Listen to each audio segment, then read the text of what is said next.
दिल्ली शराब नीति घोटाला मामले को लेकर बड़ी खबर सामने आई है। सीबीआई मामले में केजरीवाल, मनीष सिसोदिया को बरी कर दिया गया है। राव रेवेन्यू कोर्ट ने यहां पर अपना फैसला सुनाया। विजय नायर को भी कोर्ट ने यहां पर बरी कर दिया है। दरअसल आरोप यहां पर तय होने थे और इसमें कोर्ट ने अपना निर्णय यहां पर दिया है और कोर्ट की तरफ से यह कहा गया कि इस मामले में पर्याप्त सबूत मौजूद नहीं है और इसलिए इन लोगों को इस मामले में बरी किया जाता है। दिल्ली शराब नीति से जुड़े हुए सीबीआई मामले में मनीष सिसोदिया को बड़ी राहत यहां पर मिल गई है और राव रेवेन्यू कोर्ट ने यहां पर कहा कि मनीष सिसोदिया के खिलाफ कोई सबूत नहीं मिला। कोर्ट ने कहा सीबीआई द्वारा लगाए गए आरोप में कोई दम नहीं मिला है और कोई आपराधिक षड्यंत्र भी यहां पर कोर्ट को नजर नहीं आया। कोर्ट ने कहा कि प्रोसिक्यूशन अपना केस साबित करने में विफल रहा है। आपको याद होगा ये ऐसा मामला था जिसको सियासी तौर पर काफी धूल मिला था और इसमें गंभीर आरोप आम आदमी पार्टी की उस दौरान की सरकार और इन तमाम नेताओं पर लगाए गए थे कि शराब नीति जो आम आदमी पार्टी की उस सरकार की तरफ से लाई गई थी उसमें जो शराब विक्रेता थे उनके मनचाहे नियम बनाए गए और इसमें आर्थिक लाभ जो है आम आदमी पार्टी को हुआ, इस तरह के आरोप थे। बहरहाल कोर्ट में मामला चला और जब आरोप यहां पर तय किए जाने थे उस वक्त राव रेवेन्यू कोर्ट का यह निर्णय यहां पर आया है। कोर्ट का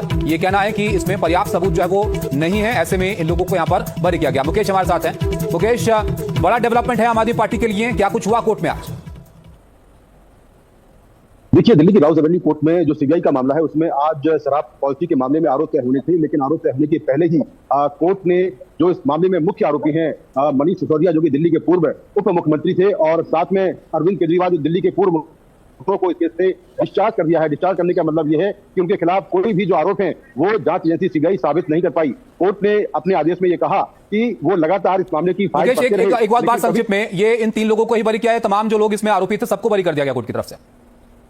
देखिए, अभी डिटेल ऑर्डर नहीं मिला है, लेकिन ये जानकारी मिली है कि चलिए सौरभ भारद्वाज हमारे साथ जुड़ गए हैं, उनके पास यहां पर चलते हैं। सौरभ भारद्वाज जी, आपके लिए एक बड़ी खबर है कोर्ट से। आम आदमी पार्टी के आपके जो बड़े नेता हैं उनको सबूतों के अभाव में कोर्ट ने यहां पर बरी कर दिया। देखिए, पहले दिन से जब से इन्होंने इस मुकदमे को दर्ज किया हम लोग कह रहे थे कि भाई एविडेंस क्या है, कोई सबूत तो हो, कोई बात तो हो, कहां भ्रष्टाचार हुआ, किस चीज में भ्रष्टाचार हुआ। इनके किसी प्रवक्ता के द्वारा, किसी नेता के द्वारा, किसी मंत्री के द्वारा यह समझाया ही नहीं गया कि भाई भ्रष्टाचार किसमें हुआ। और आप इस बात को समझिए, इन्होंने क्या किया कि सीबीआई से एक झूठा मुकदमा दर्ज कराया और उसमें इन्वेस्टिगेशन नहीं की, ट्रायल शुरू नहीं किया और उसके बेसिस पर पीएमएलए के अंदर इन्होंने ईडी से मुकदमा दर्ज करा लिया। ईडी ने जो है छापेमारी करी, एक जगह नहीं कम से कम 600 जगह इन्होंने छापेमारी करी। इनको कहीं पे 1 रुपया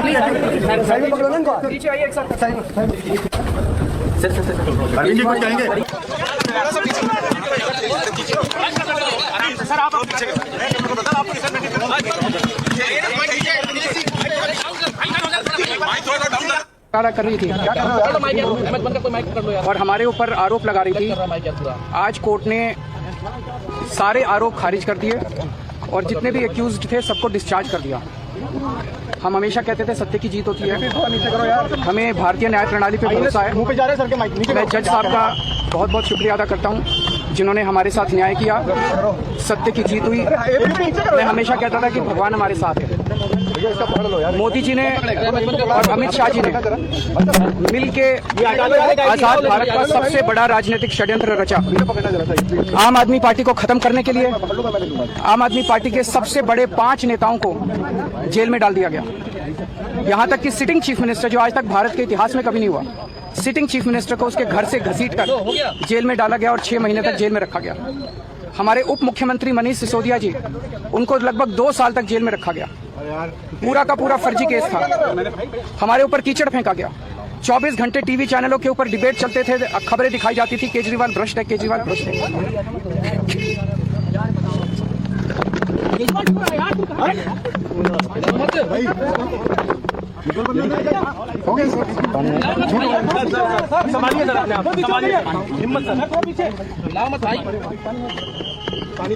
केजरीवाल भ्रष्ट नहीं है। मैंने केवल अपनी जिंदगी में ईमानदारी कमाई है। इन्होंने झूठा केस लगाया और आज ये साबित हो गया। कोर्ट ने कहा है कि केजरीवाल कट्टर ईमानदार है, मनीष सिसोदिया कट्टर ईमानदार है, आम आदमी पार्टी कट्टर ईमानदार है।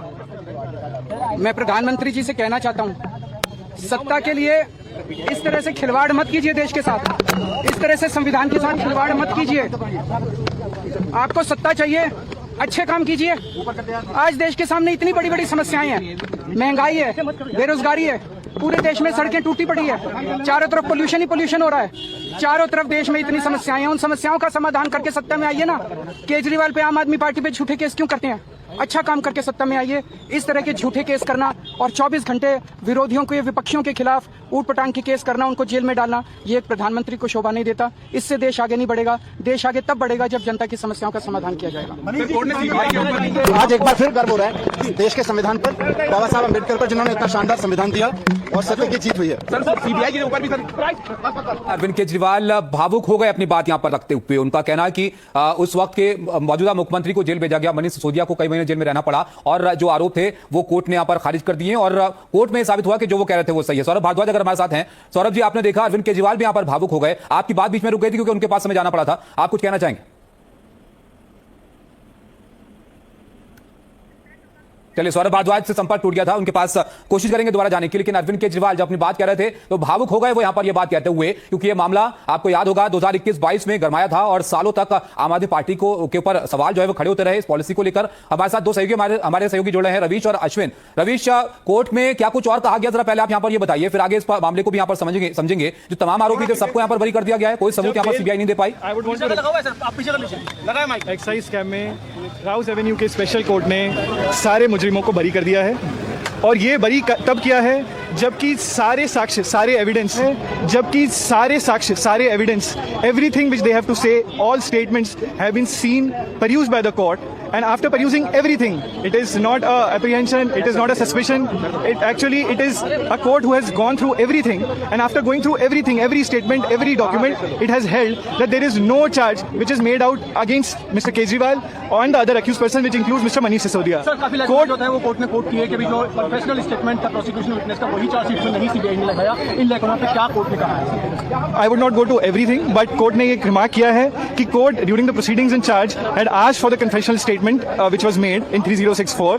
The investigating officer perhaps had stated that it is not with him. The court has noted that in the sealed cover it is very much there. It was a copy which was given to him, and that statement was never produced. तो देखा आपने, वकील साहब यहां पर बता रहे थे कि कोर्ट की तरफ से क्या कुछ यहां पर कहा गया है। सबूतों के अभाव में कोर्ट ने यहां पर तमाम जो आरोपी थे इस मामले में उनको बरी यहां पर कर दिया है। अश्विन हमारे साथ हैं। अश्विन, इस मामले के बैकग्राउंड को जरा आप यहां पर बताइए, क्योंकि 2022 में जो पॉलिसी को लेकर आरोप यहां पर लगे थे उसके बाद काफी मुश्किल हो गई थी आम आदमी पार्टी के लिए। अब कोर्ट ने बरी कर दिया है, किस तरह के आरोप थे, कैसे मामला इतने सालों में आगे बढ़ा?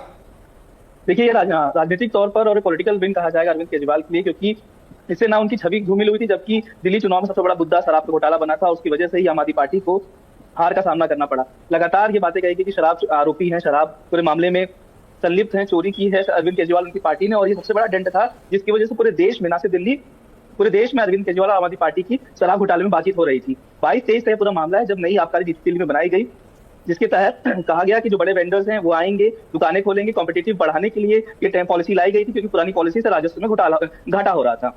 नई पॉलिसी के आए हुए जिम्मे 5 महीना भी नहीं हुआ था कि सरकार को, उस समय तत्कालीन सरकार जो दिल्ली सरकार थी अरविंद केजरीवाल की, उनको वापस लेना पड़ा वो फैसला, क्योंकि उसके बाद से जब आरोप लगने लगे कि एक सिंडिकेट के तौर पर काम हो रहा है, जो साउथ लॉबी है उसी को सारा टेंडर दिया जा रहा है और वो पूरा पैसा जो है वो दिल्ली में कंजप्शन हो रहा है और उन्हीं के पास सारे टेंडर्स हैं, ये बड़ा आरोप लगा। और साथ ही साथ ये भी कहा गया कि बड़े प्लेयर्स को फायदा पहुंचाने के लिए ये पूरी पॉलिसी लाएगी और किकबैक के तौर पर जो गोवा का चुनाव उस समय जब हुआ था साल 2022 में पंजाब में, वो पैसा किकबैक के तौर पर मिला और गोवा के चुनाव में उपयोग हुआ। और इसकी लगातार ईडी भी जांच कर रही है कि किस तरीके से जो पैसा मिला था वो सीबीआई और ईडी पूरे मामले की जांच कर रही है अभी भी कि पंजाब गोवा के चुनाव में ये पूरे शराब नीति का पैसा का उपयोग हुआ था।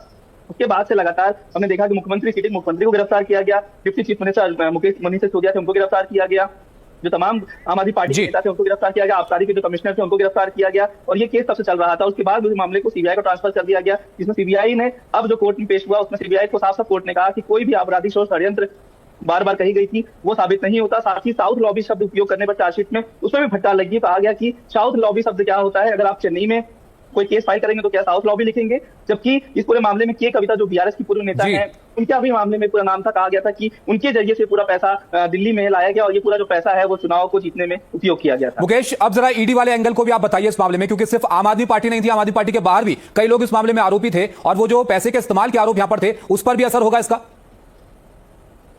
देखिए, बिल्कुल सीबीआई की जो एफआईआर थी 2022 में जो सीबीआई ने एफआईआर दर्ज की थी, उस एफआईआर को आधार बनाते हुए ईडी ने पूरे मामले में मनी लॉन्ड्रिंग का केस दर्ज किया था और इसी मामले में दिल्ली के जो डिप्टी सीएम है मनीष सिसोदिया को गिरफ्तार किया था, अरविंद केजरीवाल को भी अरेस्ट किया गया था। अब सवाल यह है कि जब सीबीआई के केस में ही, यानी कि जब मूल मामला है जो शेड्यूल ऑफेंस है, उसी मामले में अगर अरविंद केजरीवाल और मनीष सिसोदिया के साथ में अगर बाकी आरोपी बरी हो गए हैं तो फिर मनी लॉन्ड्रिंग के मामले का क्या होगा, इस केस में आगे क्या होगा, क्योंकि ये पहला ऐसा मामला है जिसमें ईडी ने करीब 250 यानी कि 175 छापेमारी की है, रिकॉर्ड तोड़ छापेमारी हुई थी इस मामले में। ईडी ने आरोप लगाया था कि करीब 100 करोड़ रुपए जो साउथ की लिकर लॉबी है उससे आम आदमी पार्टी ने लिया और इस पैसे का इस्तेमाल गोवा के चुनाव में किया गया, पंजाब के चुनाव में किया गया, दिल्ली के चुनाव में किया गया। तो ये आरोप सीधे तौर पर ईडी ने लगाए थे और ईडी ने बड़े पैमाने पर इस पूरे मामले में गिरफ्तारियां की थी, जिसमें तमाम जो शराब कारोबारी है, साउथ की लिकर लॉबी से जुड़े हुए लोग हैं, आई विटनेस है, उनसे कई लोगों के बयान भी दर्ज किए थे। तो ईडी ने इस पूरे मामले में 175 रेड्स अक्रॉस द कंट्री पूरे देश में की थी।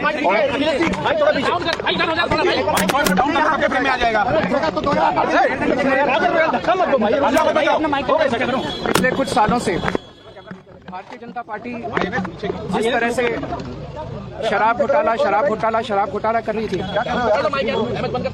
और हमारे ऊपर आरोप लगा रही थी, आज कोर्ट ने सारे आरोप खारिज कर दिए और जितने भी एक्यूज्ड थे सबको डिस्चार्ज कर दिया। हम हमेशा कहते थे सत्य की जीत होती है, हमें भारतीय न्याय प्रणाली पे भरोसा है। मैं जज साहब का बहुत बहुत शुक्रिया अदा करता हूँ जिन्होंने हमारे साथ न्याय किया, सत्य की जीत हुई। मैं हमेशा कहता था कि भगवान हमारे साथ है। मोदी जी ने और अमित शाह जी ने मिल के आजाद भारत का सबसे बड़ा राजनीतिक षड्यंत्र रचा। आम आदमी पार्टी को खत्म करने के लिए आम आदमी पार्टी के सबसे बड़े 5 नेताओं को जेल में डाल दिया गया। यहां तक कि सिटिंग चीफ मिनिस्टर, जो आज तक भारत के इतिहास में कभी नहीं हुआ, सिटिंग चीफ मिनिस्टर को उसके घर से घसीटकर जेल में डाला गया और 6 महीने तक जेल में रखा गया। हमारे उप मुख्यमंत्री मनीष सिसोदिया जी, उनको लगभग 2 साल तक जेल में रखा गया। पूरा का पूरा फर्जी केस था।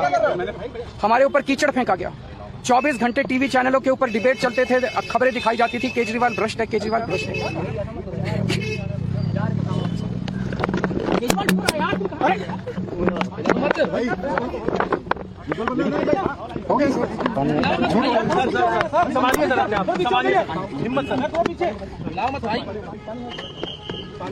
केजरीवाल भ्रष्ट नहीं है।